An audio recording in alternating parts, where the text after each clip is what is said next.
Comment s'y prendre pour éviter l'introduction et la propagation du Covid en milieu carcéral? Préserver la vie des pensionnaires et des visiteurs reste un impératif. La réponse, nous l'avons cherchée à la maison d'arrêt et de correction de la ville de Manga. 101 pensionnaires, 26 bénéficiant de la remise de peine.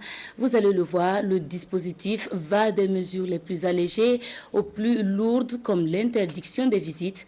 Une situation qui affecte encore plus des prisonniers déjà marqués par l'isolement. Immersion en milieu carcéral avec Amantine Al-Alsaga. C'est un dispositif de lavage des mains comme on en voit un peu partout maintenant depuis l'avènement du Covid-19. La maison d'arrêt et de correction de Manga ne fait pas exception à la règle. C'est l'une des mesures barrières à la propagation communautaire de l'infection à coronavirus. Un peu partout à l'intérieur de cette prison, ce sont les mêmes dispositifs. Le dispositif de lavage de mains, ce n'est pas uniquement pour le personnel, c'est pour les détenus aussi, parce qu'à l'intérieur de la détention même, nous disposons de lave-mains aussi.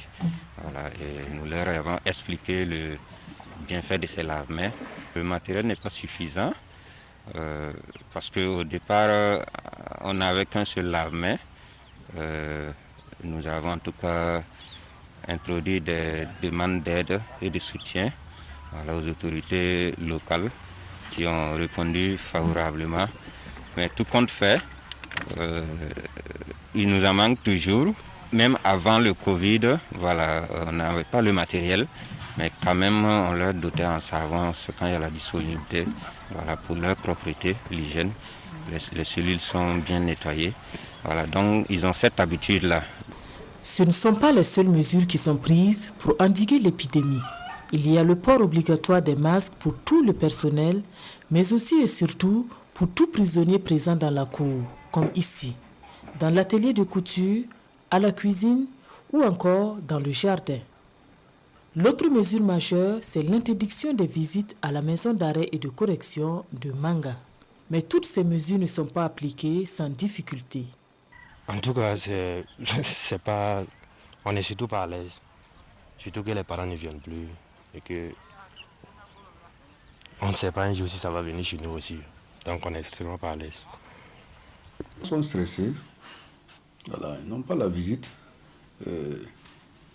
Quand le parent venait, ils étaient à l'aise, ils se sentaient à l'aise, ils ne se sentaient pas abandonnés. Mais aujourd'hui, c'est une prison, notre prison. Ça augmente même notre charge de travail. Parce que vous remarquerez que davantage les détenus auront besoin de voir le responsable de l'action sociale. Ils aimeraient venir à l'infirmerie. Non, il n'y a pas une infirmerie construite spécialement pour la maison d'arrêt. Les concepteurs de la construction de la maison d'arrêt n'ont pas pensé un jour peut-être qu'il devait avoir une infirmerie. Mais on a fait des plaidoyers.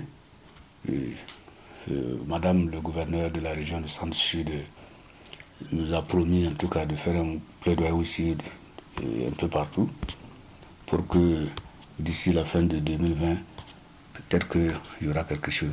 101 personnes sont détenues ici et 26 bénéficient de la grâce présidentielle, l'une des mesures prises dans le cadre de la riposte au Covid-19 en direction des détenus.